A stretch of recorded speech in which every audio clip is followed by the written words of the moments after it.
सुवर्णा जोशी 9च्या या बुलेटिनमध्ये आपल्या सगळ्यांचं स्वागत। सुरुवात एका महत्त्वाच्या घडामोडीनं ही बातमी आहे नागपूरमधून। आरटीपीसीआर चाचण्यांचे अहवाल व्हॉट्सॲपवर पाठवा आणि 24 तासात पासपोर्टवरही रिपोर्ट अपडेट करा असे आदेश मुंबई हायकोर्टाच्या नागपूर खंडपीठाने लॅब्सना दिलेले आहेत।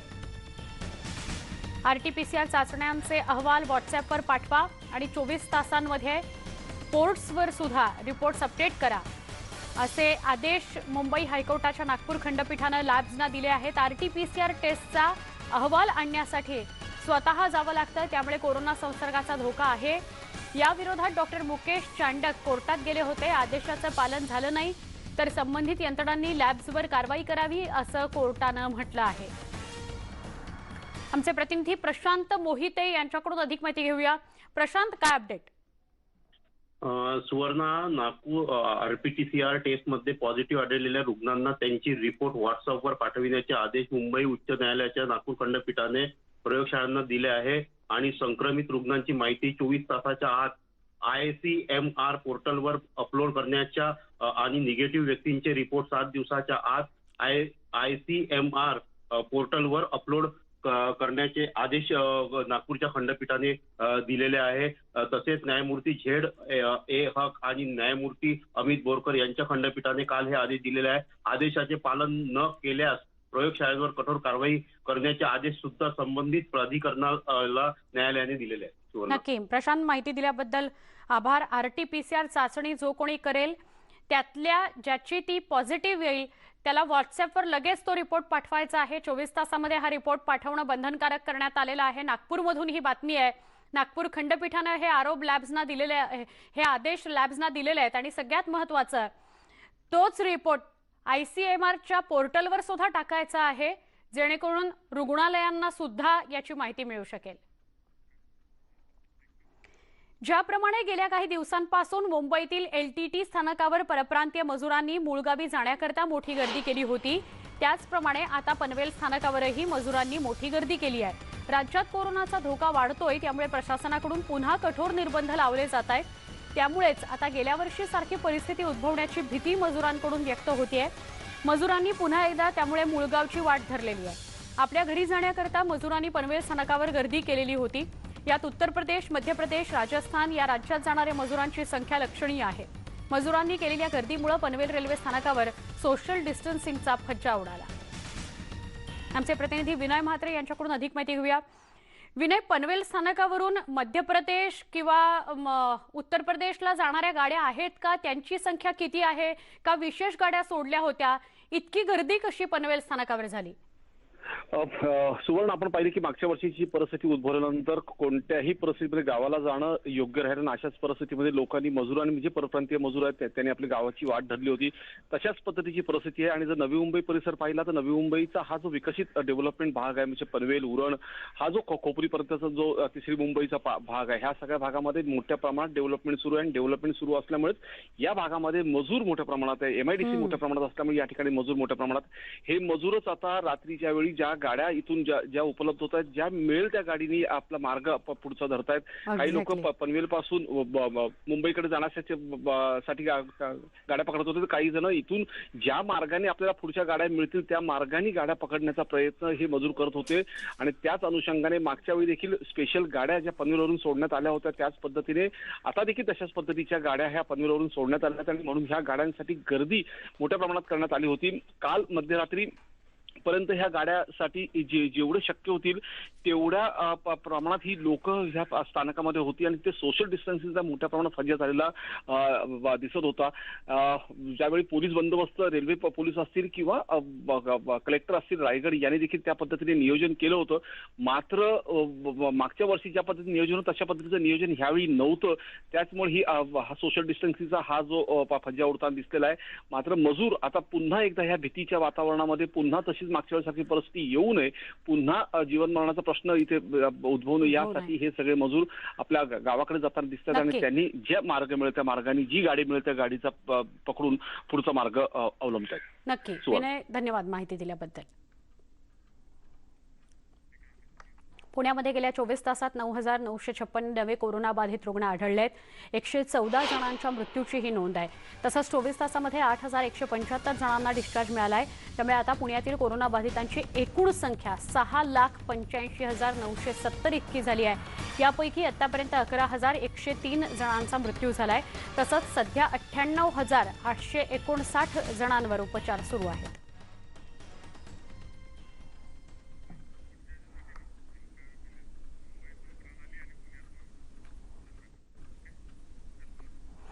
आता आपण बोलूयात मोठ्या बाजारांमध्ये होणाऱ्या गर्दीकडे. मुंबई आणि पुण्यामध्ये काय स्थिती आहे आपण जाणून घेणार आहोत. मुंबईमध्ये आमच्या प्रतिनिधी प्रणाली कापसे आपल्या सोबत असतील आणि पुण्यातून आमचे प्रतिनिधी चंद्रकांत फुंदे आपल्या सोबत असतील. पुण्याचं मार्केट यार्ड आजही गर्दीनं फुलून आलं. ओसंडून वाहत होतं गर्दीनं. सोशल डिस्टन्सिंगचा पुरता फज्जा उडाला. पण नेमकी पुण्यातली परिस्थिती काय आणि मुंबईतली परिस्थिती काय ते जाणून घेऊया. पुण्यामध्ये थेट जाते आधी आमचे प्रतिनिधी चंद्रकांत फुंदे आहेत. चंद्रकांत, काय परिस्थिती पुण्यामध्ये बघायला मिळतेय? गर्दी वाढली तर कोरोना पसरणार आहे, रुग्णसंख्या वाढणार आहे, लॉकडाऊनचा किंवा आपण म्हणूया कडक निर्बंधांचा आजचा दुसरा दिवस आहे, काय चित्र आहे? सुवर्ण, पुण्याचं हे जे मार्केट यार्ड आहे इथली गर्दीचा जर विचार केला तर जे एरवी गर्दी होते तेवढीच गर्दी आहे. आपण स्वतः पाहूया नेमकं कशा पद्धतीने इथं गर्दीचं गाड्या कशी इथं गर्दीपेक्षा हे जे टेम्पो आहेत ना हेच खूप जास्त आहेत. हे मेन मार्केट आहे पुण्याचं. बेसिकली सोशल डिस्टन्सिंग म्हणशील तर काही लोक मास्क लावतात, काही नाही लावत. किंवा इथल्या लोकांना यूज टू झालं की काय अशी परिस्थिती आहे. याचं कारण असं आहे कारण गेल्या लाटेतच ह्या मार्केट यार्डात खूप लोक पॉझिटिव्ह येऊन गेले होते. ह्या लाटेत तेवढं प्रमाण दिसत नाहीये. ह्या लाटेतला पुण्यातला कोरोना हा बेसिकली तिकडं सोसायट्यांमध्ये दिसून येतो. त्यामुळे इथल्या लोकांची कोरोनाची भीतीच काही प्रमाणात कमी झाली की काय अशी परिस्थिती आहे. आणि गर्दी आता साधारण 9 वाजून गेलेली आहेत. पण गर्दी जी नेहमीची आहे ती तेवढीच आहे, काही फरक नाही. त्यात मला सांगा काका, कोरोना वाढतोय, तुम्ही स्वतः दुकानदार आहात की स्वतः फळ घ्यायला आलात? दुकानदार आहे. दुकानदार आहे. म्हणजे पाहिलं का, जे दुकानदार असतात ना ते सगळे फळं घ्यायला थेट मार्केटमध्ये येतात, त्यामुळे गर्दी वाढते. नेहमी कस्टमर कुठले येतात? ऑल पुण्यातले येतात. ऑल पुण्यामध्ये कुठले जे थेट घ्यायला पण येतात आणि विक्रेते. आमचे प्रतिनिधी चंद्रकांत फुंदे आपल्या सोबत आहेत. चंद्रकांत, तुझा सलग आवाज आमच्यापर्यंत पोहोचत नाहीये, पुन्हा तुझ्याकडे येतो. पण आता आपण जाऊया प्रणाली कापसेकडे. प्रणाली आपल्या सोबत आहे. प्रणाली, दादर मार्केटमध्ये तू आहेस का? सध्याची परिस्थिती काय आहे? इतके कडक निर्बंध लावून सुद्धा दादर मार्केटमधली गर्दी काही कमी होताना दिसत नाही. तुझ्या आजूबाजूला काय परिस्थिती बघायला मिळते? सुवर्ण, मी सध्या दादर परिसरातल्याच भाजी मार्केटमध्ये आहे. कारण इथं आजूबाजूला 2-3 मार्केट आहेत. त्यापैकी आपण आत्ता जिथे आहोत ते आहे भाजी मार्केट. फुल मार्केट असेल किंवा मच्छी मार्केट असेल, इथे थोडी गर्दी आता कालांतरानं कमी होताना दिसते. परंतु भाजी मार्केटमध्ये सातत्यानं चित्र तेच दिसत आहे. गेल्या आठवड्यापासून जेव्हापासून कठोर निर्बंध लागू केले आहेत तेव्हापासूनचं हेच इथं चित्र आहे. कारण भाज्या हे अत्यावश्यकमध्ये मोडतात. नवी मुंबईनंतर APMC मार्केट आहे जे नवी मुंबईचं, त्याच्यानंतर दादरचं मार्केट हेच सगळ्यात मोठं मार्केट आहे. या मार्केटमधून मुंबईच्या दोन्ही कोपरे म्हणजे अगदी मुलुंड असेल किंवा दुसरीकडे दहिसर, बोरिवली हा जो परिसर आहे इथपर्यंत असेल, भाजी विक्रेते जे आहेत ते या ठिकाणाहून येऊन भाजी घेऊन जातात. आणि त्याच्यामुळं इथं गर्दीचं प्रमाण जे आहे ते काही कमी होताना दिसत नाही आहे. महापालिकेच्या वतीनं प्रयत्न केला जातो आहे की नागरिक जे आहेत ते कमीत कमी यावेत आणि कमीत कमी या ठिकाणी गर्दी व्हावी. परंतु म्हणावा तसा प्रतिसाद जो आहे तो लोकांकडनं मिळत नाही आहे. कारण अत्यावश्यक वस्तू असल्यामुळं दररोज हा बाजार भरतो आणि दररोज हा बाजार भरत असल्यामुळं दररोज इतक्याच मोठ्या प्रमाणावर गर्दी या ठिकाणी होताना दिसते. गेल्या वेळेला आपण बघितलं होतं की लॉकडाऊनच्या वेळेला हे मार्केट 3 विभागांमध्ये विभाजित करण्यात आलेलं होतं. म्हणजे याच मार्केटचे 3 तुकडे करण्यात आलेले होते. दादरमध्ये काही प्रमाणात मार्केट सुरू ठेवण्यात आलेलं होतं, तर दुसरं बांद्राच्या BKC परिसरामध्ये व्यवस्था करण्यात आली होती आणि सायनला सुद्धा व्यवस्था करण्यात आलेली होती. त्यामुळं तेव्हा थोडासा फरक जो आहे तो दादरच्या परिस्थितीत पडलेला दिसून येत होता. परंतु यावेळेला मात्र तसं काही केलेलं दिसून येत नाहीये नक्की. आणि त्याच्यामुळं इथं जे गर्दीचं चित्र आहे ते रोज सारखंच आहे, त्यात काही फारसा नक्की. बदल आणि झालेला तुझ्या दिसत तू नाही. दाखवतेस त्या दृश्यांमधून तुझ्या उजव्या आणि डाव्या बाजूला प्रचंड गर्दी भाजी मार्केटमध्ये बघायला मिळतेय. काही होलसेल विक्रेते आहेत, काही किरकोळ विक्रेते आहेत, त्यामुळे ही गर्दी बघायला मिळतेय. पुन्हा एकदा प्रणाली तुझ्याकडे येतो, पण आता आपण जाऊया पुण्याला. मार्केट यार्डात आमचे प्रतिनिधी चंद्रकांत उपस्थित आहेत, त्यांच्याशी बोलूया. चंद्रकांत, मगाशी जसं तू दाखवत होतास की गर्दी तर प्रचंड बघायला मिळते आहे, अत्यावश्यक सेवेमध्ये भाजी फळं सगळं मोडत असल्या कारणाने होलसेल विक्रेते जे आहेत ते सुद्धा खूप मोठ्या प्रमाणात मार्केट यार्डात येत असतात भाजी घेऊन जायला, पण सोशल डिस्टन्सिंग कुठेही दिसत नाहीये किंवा नियोजनच दिसत नाहीये. चंद्रकांत यांच्याशी आपण पुन्हा संपर्क प्रस्थापित करूया. पण दादर भाजी मार्केटमधली ही दृश्य बघायला मिळत आहेत. दादर भाजी मार्केटमध्ये प्रचंड गर्दी आहे. सकाळच्या वेळेत होलसेल विक्रेते सुद्धा मोठ्या प्रमाणात भाजी खरेदी करण्याकरता येत असतात. त्यांच्या छोट्या छोट्या गाड्या असोत, टॅक्सीचा वापर ते करतात किंवा टेम्पोचा वापर करत असतील आणि ते भाज्या घेऊन जात असतात. पण तोपर्यंत किरकोळ खरेदी करणारे ग्राहक सुद्धा मोठ्या प्रमाणावर इथं येतात आणि ते सुद्धा गर्दी करतात. आमच्या प्रतिनिधी प्रणाली आपल्या सोबत आहेत. प्रणाली, अनेक जण मास्क न लावता सुद्धा इथे फिरताना दिसत आहेत. सोशल डिस्टन्सिंग तर इथे ठेवायचं कसं, असाच प्रश्न पडेल. अगदी खरं आहे आणि तोच प्रश्न सातत्यानं इथं येणाऱ्या लोकांना सुद्धा पडत असतो आणि त्याचबरोबर महानगरपालिकेला सुद्धा पडत असतो. कारण आपल्याला माहिती आहे की हे मध्यवर्ती ठिकाण आहे, इथून सगळ्याच ठिकाणी जाणं सोपं असतं आणि वर्षानुवर्ष लोकांच्या अनेक ठरलेल्या गोष्टी आहेत. म्हणजे कुठल्या व्यापाऱ्याकडनं घ्यायचं आहे, त्याचबरोबर ट्रान्सपोर्टच्या ज्या सुविधा असतात त्यासुद्धा ठरलेल्या असतात. त्यामुळे इथला हा मार्केट जेव्हा शिफ्ट होतो त्यावेळेला त्या सगळ्या लोकांना एक मोठा फटका बसत असतो आणि म्हणून त्यांची इच्छा असते की मार्केट जे आहे ते शिफ्ट व्हायला नको. आणि त्यामुळेच इथे जे व्यापारी असतात त्यांचं म्हणणं असतं की मार्केट शिफ्ट व्हायला नको, तर सोशल डिस्टन्सिंग आणि मास्क न घालणं यामुळे महापालिकेचा विचार असतो की मार्केट जे आहे ते वेगवेगळ्या टप्प्यांमध्ये शिफ्ट केलं जावं. परंतु आता यावर्षी सध्या प्रशासनानं भूमिका अजून घेतलेली नाही आहे मार्केट शिफ्ट करण्याच्या संदर्भात. तोपर्यंत सातत्यानं इथं पोलीस गस्त घालत असतात, पोलिसांच्या गाड्या येत असतात, त्या लोकांना सोशल डिस्टन्सिंग पाळण्याचं सांगत असतात, मास्क घालण्याला सांगत असतात, परंतु पोलीस आहे तोपर्यंत मास्क घालायचा. खरंय, ते कोणी ऐकताना दिसत नाहीये.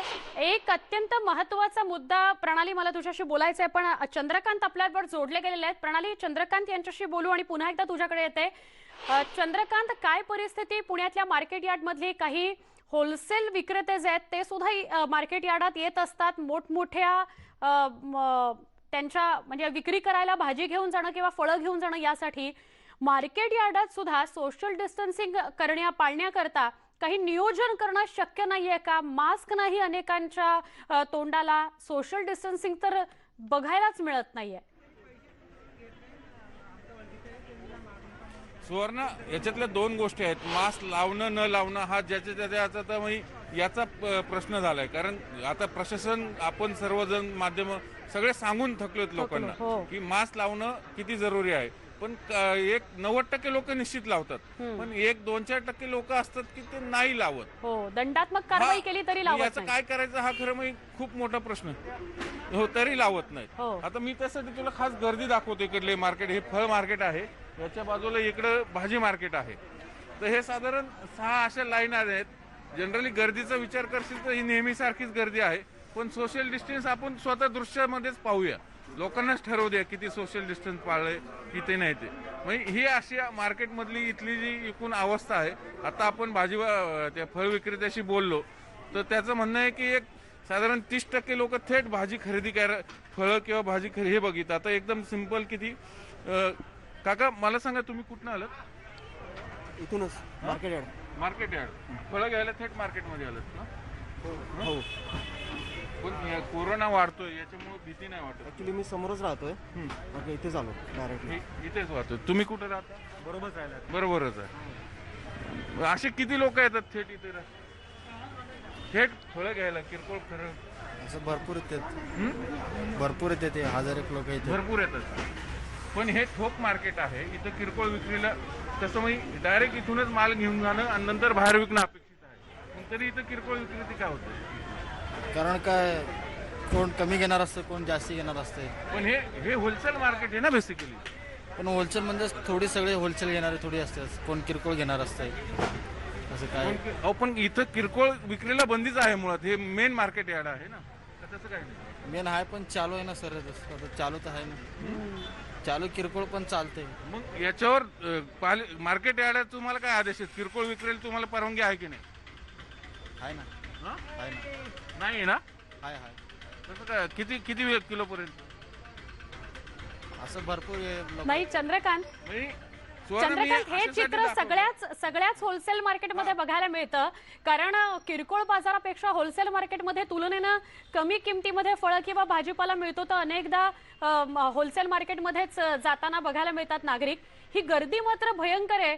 कुठलेही नियम पाळले जात नाहीयेत. एका बाजूला आपल्याला ऑक्सिजनचा तुटवडा जाणवतोय, रेमडेसिव्हिर इंजेक्शन्स मिळत नाहीयेत. असं असताना कोरोना होऊ नये याकरता कल कुणाचाच दिसत नाहीये कुठेही पुण्यात फिराल तरी. आणि 1 लाखाच्या वर रुग्णांची संख्या आपण बघतो आहोत. म्हणजे 9 लाख तर आता उपचार घेत आहेत. दिवसाला अनेक रुग्ण वाढत आहेत, तरी दिसत नाही चित्र सावधगिरीचं पुण्यामध्ये. चंद्रकांत,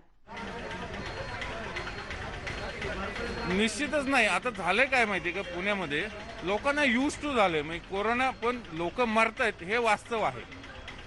म्हणजे कालचा आकडा जर विचारात घ्यायचा झाला तर 114 लोक गेलेत पुणे जिल्ह्यामध्ये. त्यातले 68 लोक हे पुणे शहरातले आहेत आणि साधारण 18 लोक हे ब्रॉड डेड याचा अर्थ म्हणजे एक तर ते हॉस्पिटलमध्ये पोहोचताना गेलेत किंवा घरी गेलेत किंवा दुसऱ्या हॉस्पिटलमध्ये, असा त्याचा अर्थ होतो. म्हणजे उपचाराअभावी ज्याला आपण म्हणू. म्हणजे पुण्यातली परिस्थिती म्हणशील तर व्हेंटिलेटर बेड नाही, आयसीयू बेड नाही, ऑक्सिजन बेड पण एकदम कट टू कट. पण एकीकडे हॉस्पिटल फुल गर्दीने ओसंडून वाहतात आणि दुसरीकडे कोविड सेंटर ज्याला आपण सीसी सेंटर म्हणतो तिकडे मात्र कोणी फिरकायला तयार नाही. खरी गरज तिथं जर लोक आयसोलेट केले तर हा साथीला निश्चितच कंट्रोल करता येऊ शकतं. पण लोक घरी थांबतात, 2-3 दिवस अंगावर काढतात, मग सिरियस झालं की इकडे तिकडे धावपळ कर, याला फोन कर त्याला फोन कर, बेड आहे. म्हणजे तुझ्याशी काय किंवा प्रणालीशी बोलून चंद्रकांत हेच समोर येत आहे की प्रशासनाच्या पातळीवर, प्रशासकीय पातळीवरच किंवा नेते मंडळींनीच आता काहीतरी पुढाकार घेऊन ही गर्दी कशी रोखता येईल किंवा गर्दीच्या ठिकाणांवर नियंत्रण कसं मिळवायचं यासाठी काहीतरी ठोस उपाययोजना करण्याची गरज आहे. प्रणाली आणि चंद्रकांत, आपल्या दोघांचेही आभार आत्ता माहिती दिल्याबद्दल. आणि परिस्थिती काय आहे नेमकी, कठोर निर्बंध लादल्यानंतर सुद्धा मार्केटमधली, ती आपण आता जाणून घेतली. पुढच्या बातमीकडे वळतोय. नागपुरातून बातमी आहे. नागपूर जिल्ह्यामध्ये कोरोनानं हाहाकार माजवलेला आहे. नागपूर जिल्ह्यात संक्रमितांचा आकडा 3 लाखांच्या पलीकडे गेलाय. एप्रिलच्या 15 दिवसांमध्ये नागपुरात 936 कोरोनाबाधितांचा मृत्यू झालाय. फक्त 22 दिवसांमध्ये नागपूर जिल्ह्यात 1 लाख नवे रुग्ण आढळले. प्रशासनाची चिंता नक्कीच वाढलेली आहे. एप्रिलच्या 15 दिवसांमध्ये 76,811 नव्या रुग्णांची नोंद करण्यात आलेली आहे.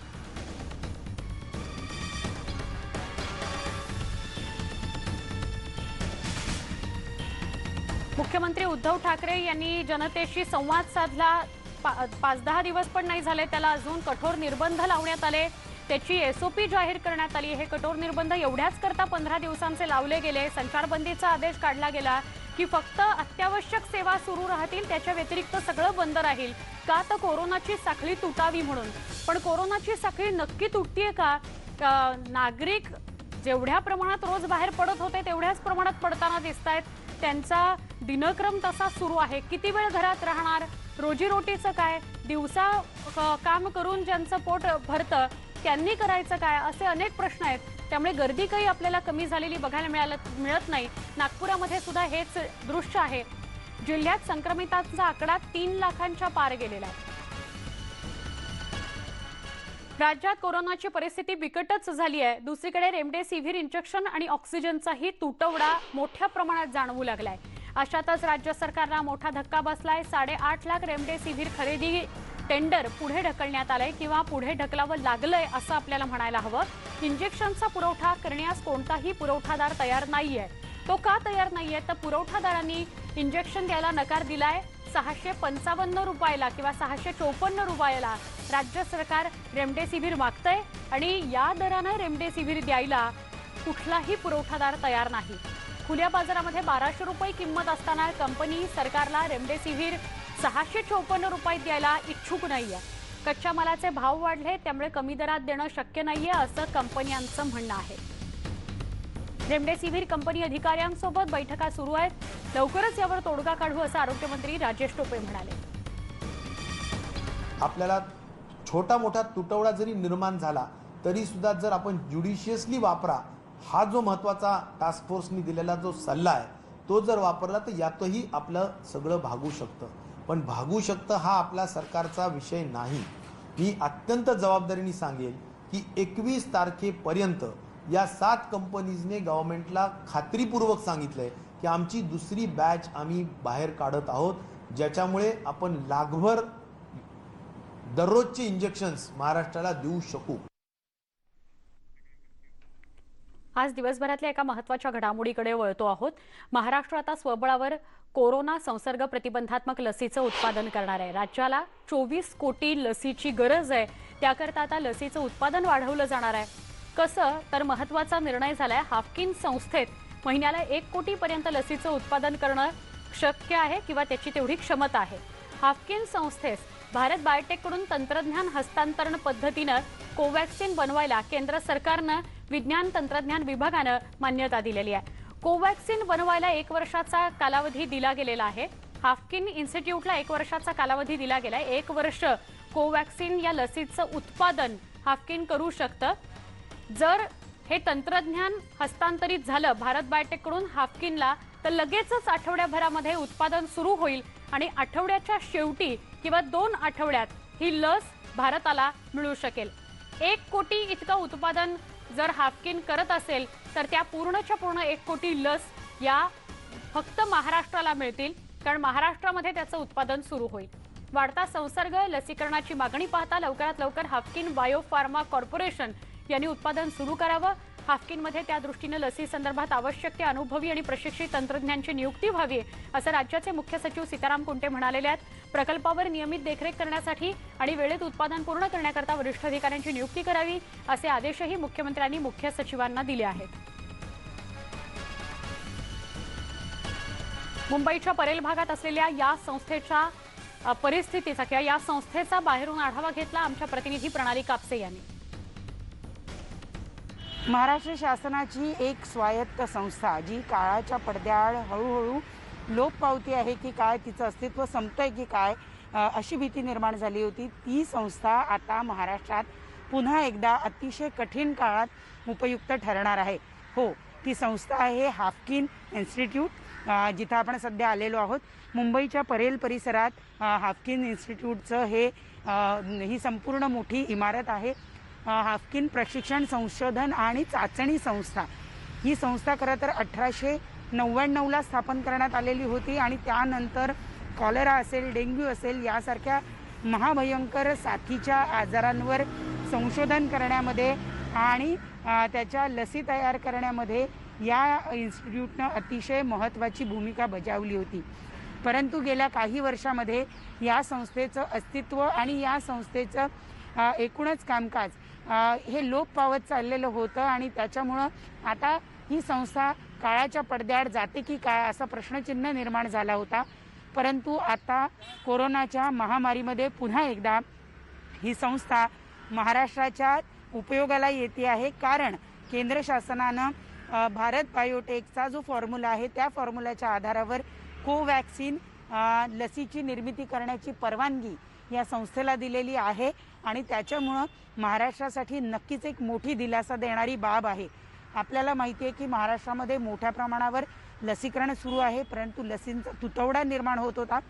अशा परिस्थितीमध्ये मुख्यमंत्री उद्धव ठाकरे यांच्याबरोबरच मनसे अध्यक्ष राज ठाकरे यांनी सुद्धा पंतप्रधानांना पत्र लिहून हाफकिन इन्स्टिट्यूट सारख्या संस्थांना लस निर्मिती करण्याची परवानगी द्या अशी मागणी केलेली होती आणि कालच एक मोठी परवानगी जी आहे ती या संस्थेला मिळालेली आहे. त्याच्यामुळं आता हाफकिन इन्स्टिट्यूट कोवॅक्सिनची निर्मिती करू शकणार आहे.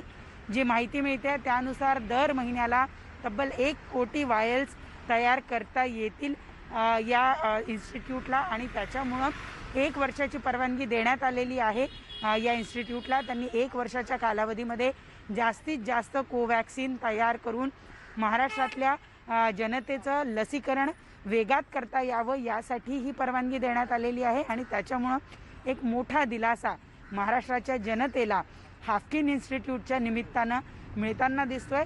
मोठ्या प्रमाणावर लसी तयार करून महाराष्ट्रातल्या जनतेचं लसीकरण जे आहे त्यांना कोरोनाची बाधा होऊ नये यासाठी केलं जाणार आहे। त्यामुळे आज सकाळी सकाळी एक मोठी आनंदाची बातमी महाराष्ट्राच्या जनतेला या निमित्तानं मिळालेली आहे असं आपल्याला सांगता येईल। व्हिडिओ जर्नलिस्ट रमेश भटसह प्रणाली कापसे, न्यूज 18 लोकमत, मुंबई। पुन्हा एकदा स्वागत बुलेटिनमध्ये। बुलढाण्यातून बातमी आहे। बुलढाण्यामध्ये ऑक्सिजनचा अखेर पुरवठा झालेला आहे। काल रात्रीपर्यंतच पुरेल इतका साठा शिल्लक होता। 180 ऑक्सिजन बेड्स आहेत आणि सगळे फुल आहेत, म्हणजे 180 रुग्ण त्यांनी सुटकेचा निश्वास सोडलेला आहे। रुग्णालय प्रशासनानेही सुटकेचा निश्वास सोडलाय। बुलढाण्यामध्ये रात्री उशिरापर्यंत पुरेल इतकाच ऑक्सिजनचा साठा होता। आज ऑक्सिजनचा साठा मिळेल असं सांगण्यात आलेलं होतं, पण तरी काल रात्रीपासून रुग्णांचे नातेवाईक, हॉस्पिटल प्रशासन सगळ्यांचाच जीव टांगणीला लागलेला होता। आता मात्र बुलढाण्यामध्ये ऑक्सिजनचा पुरवठा झालेला आहे। बुलढाणा जिल्ह्यामध्ये जे आपलं कोविड हॉस्पिटल आहे, वुमन्स हॉस्पिटल, तिथे 180 बेड सध्या उपलब्ध आहेत। त्या सर्व बेडला आपण ऑक्सिजन पुरवठा केलेला आहे। ऑक्सिजनचा तुटवडा सध्या जिल्ह्यामध्ये आहेच आणि बेडची जी अवेलेबिलिटी आहे ती कमी होऊ नये म्हणून आपण बाजूला TB हॉस्पिटल आणि अपंग विद्यालयसुद्धा ताब्यात घेतलेलं आहे। तिथे आपण ऑक्सिजनचा पुरवठा करणार आहोत, तिथे सिलेंडर देणार आहोत। तथापि सध्या वुमन्स हॉस्पिटललाच फक्त एक रात्री उशिरापर्यंत पुरेल एवढाच ऑक्सिजनचा साठा आहे। त्यामुळे आपण अपंग विद्यालय किंवा TB हॉस्पिटलमध्ये सध्या ऑक्सिजन देऊ शकत नाही। तथापि आपण जे आहे FDAची कंट्रोल रूम तिथे मागणी केलेली आहे। आपल्याला उद्या सकाळपर्यंत किंवा उद्या दुपारपर्यंत नक्कीच ऑक्सिजन मिळेल। जिल्हाधिकाऱ्यांची ही प्रतिक्रिया होती, कालची प्रतिक्रिया होती। आज ऑक्सिजनचा साठा मिळेल असं सांगण्यात आलेलं होतं, त्याप्रमाणे ऑक्सिजनचा साठा बुलढाण्यामध्ये पोहोचलाय। त्यामुळे 180 रुग्ण, त्यांचे नातेवाईक आणि रुग्णालय प्रशासन किंवा महापालिका या सगळ्यांचा जीव भांड्यात पडला असणार आहे। ऑक्सिजन पुरवठा होत नव्हता किंवा ऑक्सिजन पुरवठ्याची कमतरता किंवा ऑक्सिजनची कमतरता आपण म्हणूया राज्यात सगळीकडेच जाणवते आहे थोड्याफार फरकानं। त्यामुळे ऑक्सिजन आयात करण्याचा सुद्धा विचार सुरू आहे। आमचे प्रतिनिधी बुलढाण्याचे राहुल खंडारे आपल्या सोबत आहेत, त्यांच्याशी अधिक बोलूया। राहुल, अखेर 180 रुग्ण, नातेवाईक आणि रुग्णालय प्रशासन यांचा जीव भांड्यात पडला असेल, ऑक्सिजनचा पुरवठा झालाय। किती वाजता ऑक्सिजनचा पुरवठा झाला, किती ऑक्सिजन सिलेंडर्स आलेले आहेत, काय अपडेट मिळत आहे? बरोबर आहे। या ठिकाणी आपण जर का बघितलं तर सकाळीच्या दरम्यान या ठिकाणी जे आहे ऑक्सिजन टँक या ठिकाणी बुलढाण्यासाठी उपलब्ध झालेली आहे आणि उपलब्ध होत असताना या ठिकाणी जर का आपण बघितलं तर रात्री दरम्यान या ठिकाणी जो पुरवठा होता ऑक्सिजनचा तो पूर्णतः या ठिकाणी संपलेला होता। तशी मागणी देखील या ठिकाणी जिल्हा आरोग्य केंद्राकडून करण्यात आलेली होती। त्या मागणीला या ठिकाणी आता यश आलेलं आहे आणि या ठिकाणी जर का आपण बघितलं तर सकाळच्या दरम्यान जे आहे एक मोठं टँकर ऑक्सिजनचं या ठिकाणी उपलब्ध झालेलं आहे आणि त्यामुळे आता 8 ते 10 दिवस पुरेल एवढा या ठिकाणी आता ऑक्सिजन साठा जिल्हा वासियांसाठी आल्यामुळं 180 रुग्ण जे ऑक्सिजनवर डिपेंडेड होते त्या रुग्णांना आता मोठ्या प्रमाणात या ठिकाणी दिलासा मिळालेला आहे आणि सकाळच्या दरम्यान या ठिकाणी ऑक्सिजनचा टँक आल्यामुळं जिल्हावासियांचा जीव जो धोक्यात पडला होता तो या ठिकाणी आता सुटकेचा श्वास घेताना आपल्याला पाहायला मिळतंय। नक्की राहुल, आभार आपण ही माहिती दिल्याबद्दल।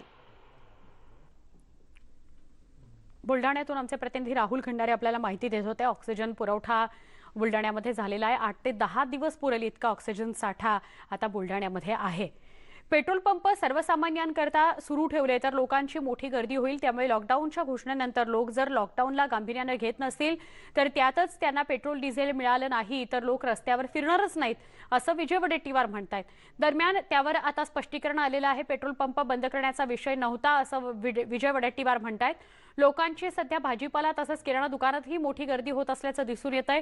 दरम्यान लोकांनी नियम पाळले नाहीत तर आणखी कडक लॉकडाऊन करावा लागेल असं वडेट्टीवार म्हणाले। नाही असं हे की पेट्रोल पंप बंद करायचा विषय नव्हता। मी असं म्हणालो होतो की मध्य प्रदेशामध्ये सुद्धा पेट्रोल पंप बंद करून तहसीलदाराकडून अत्यावश्यक सेवा असेल त्यांनाच पेट्रोल किंवा डिझेल दिलं जातं. जर लोकांनी या लॉकडाऊनची घोषणा माननीय मुख्यमंत्री महोदयांनी केल्यानंतर सुद्धा जर लोकांनी गांभीर्याने घेतलं नाही तर मात्र कडक लॉकडाऊन करावंच लागेल. आणि त्या कडक लॉकडाऊनमध्ये जे काही बाहेर फिरतात विनाकारण तर त्यांना तर जर गाडीला त्यांच्या डिझेल पेट्रोल मिळालंच नाही तर फिरणार कसे, हे सुद्धा मुख्यमंत्री महोदयांच्या लक्षात आणून देणं आणि त्या पद्धतीनं जर कडक लॉकडाऊनची अंमलबजावणी करावी लागेल तर तो सुद्धा निर्णय आपल्याला घ्यावा लागेल असं मी म्हणतो. मुख्यमंत्री गडचिरोली जिल्ह्यात पहिल्याच दिवशी संचारबंदीला संमिश्र प्रतिसाद मिळाला. जिल्ह्यातील ग्रामीण भागात पोलिसांनी रस्त्यावर उतरून जनजागृती केली. नागरिकांसह रस्त्यावरील विक्रेत्यांना समजावण्याचा पोलिसांनी प्रयत्न केला. गडचिरोलीत पोलिसांनी रूट मार्च सुद्धा काढला. नागरिकांना घरीच थांबण्याचं आवाहन या रूट मार्चच्या माध्यमातून करण्यात आलं. या गडचिरोलीच्या संचारबंदीचा आढावा घेतला आमचे प्रतिनिधी महेश तिवारी यांनी. कोविडच्या परिस्थितीवर नियंत्रण आणण्यासाठी ब्रेक दी चेन यामध्ये राज्य सरकारने काल रात्रीपासून जी संचारबंदी सुरू केली आहे त्याची अंमलबजावणी गडचिरोली जिल्ह्यात सुरू झालेली आहे. सगळ्यात महत्त्वाचं म्हणजे गडचिरोली जिल्ह्यात बहुतांश भाग हा ग्रामीण भाग आहे. जिल्हा मुख्यालयातलं परिस्थिती बघितली त्याच्या पलीकडे ग्रामीण भागात लोकांचं दैनंदिन जीवनमान तसंच आहे, फारसा प्रभाव पडलेला दिसत नाही कारण गर्दी कमी आहे जिल्ह्यात. मात्र तरीही ग्रामीण भागामध्ये तालुका प्रशासन, पोलीस प्रशासन यांच्याकडून जी परिस्थिती आपल्याला पाहायला मिळू शकते या ठिकाणी आपण बघू शकतो. या ठिकाणी स्थानिक SDPOच्या नेतृत्वात पोलीस प्रशासन असेल, नगरपंचायतचे CO असतील, हे सगळे गावात पूर्णपणे फिरत आहेत. सकाळपासून या ठिकाणी यांचा मार्च सुरू आहे आणि ही परिस्थिती बऱ्याच ठिकाणी पाहायला मिळते. त्यामध्ये विशेषतः जे स्थानिक विक्रेते असतील, फळ विक्रेते असतील, भाजी विक्रेते असतील, त्यांना सोशल डिस्टन्सिंगच्या नियमाचं पालन करून दूर बसण्याचं आवाहन केलं जात आहे. हे स्वतः सगळे वरिष्ठ अधिकारी या ठिकाणी आहेत. आणि दुसरं म्हणजे आपण जर बघितलं तर रस्त्यावर जे फिरणारे विनाकारण फिरणारे असतील त्यांनासुद्धा या ठिकाणी समज दिली जात आहे. बाईकवर फिरणारे असतील किंवा पायी फिरणारे असतील. दुसरं आपण जर बघितलं तर महत्त्वाची जी जीवनावश्यक वस्तूंच्या पलीकडे कपड्याची दुकाने असतील, मोबाईलची दुकान असतील, झेरॉक्स सेंटर असतील, हे सगळे या ठिकाणी बंद अवस्थेत आहे आणि वाहतूकसुद्धा सुरू आहे. या ठिकाणी आपण बघू शकतो हे बसस्थानक आहे.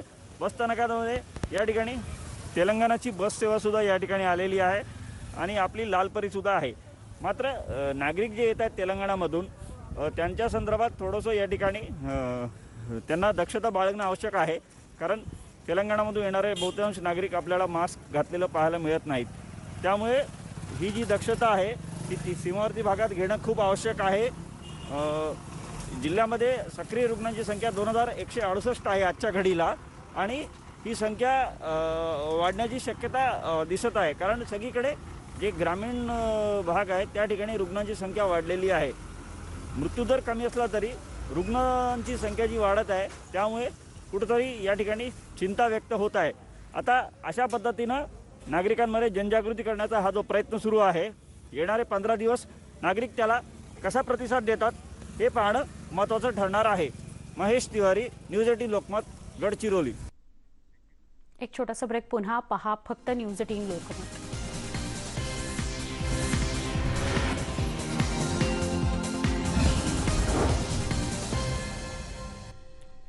बुलेटिनमध्ये पुन्हा एकदा स्वागत. बातमी आहे पुण्यामधून. पुण्यातील सौदामिनी मठाचे महंत ठाकूर महाराज यांचं काल रात्री वृद्धापकाळानं दीनानाथ मंगेशकर रुग्णालयामध्ये निधन झालं. त्यांच्यावर वैकुंठा इथं अंत्यसंस्कार करण्यात आले. त्यांचं पार्थिव अंत्यदर्शनाकरता सौदामिनी मिठीत ठेवलं गेलं होतं. यावेळी त्यांच्या अनुयायांनी दर्शनासाठी गर्दी केली होती. अनेक ग्रंथ त्यांनी लिहिलेले आहेत. त्यापैकी जीवन सिंधू, आम्ही नामधारी म्हणून महाराजांचं स्वतःचं आत्मचरित्र आहे की त्यांचं कसं जीवन घडलेलं आहे हे सर्व करता करविता त्यांच्याकडून असंख्य लोकांना अनुभव आलेले आहेत. असंख्य चमत्कार महाराजांनी केलेले आहेत. ते सर्व सांगतात की जे काही करता मी नसून ते करता करविता हरी आहे, आम्ही नामधारी. ते नेहमी महाराज सांगत आले. स्वतःच्याकडे कसलेच श्रेय महाराजांनी घेतलेलं नाही आणि अत्यंत प्रेमळ, सर्वांना मार्गदर्शन करणारे आणि कौटुंबवत्सल असे आमचे गुरु होते. क्युबा देशामध्ये एका बंगाल वाघिणीला 4 बछडे झालेत. यापैकी निराशार डोळ्यांचा पांढऱ्या रंगाचं एक पिल्लू आहे. 12 मार्चला 4 गोंडस बछड्यांचा जन्म झालाय. अद्याप त्यांना मानवी स्पर्श झालेला नाही, त्यामुळे त्यांचं लिंग आणि वजन कळू शकलेलं नाही. पहिले 10 दिवस प्राणी संग्रहालयाचे अधिकारी बछड्यांवर 24 तास सीसीटीव्हीच्या सहाय्याने नजर ठेवून होते. 4 पैकी सर्वाधिक आकर्षण आहे ते पांढऱ्या वाघाचं, कारण जगात केवळ 200 पांढरे वाघ शिल्लक आहेत. मानवी अतिक्रमण आणि क्रूरता यामुळे पांढरे वाघ नामशेष होण्याच्या मार्गावर आहेत.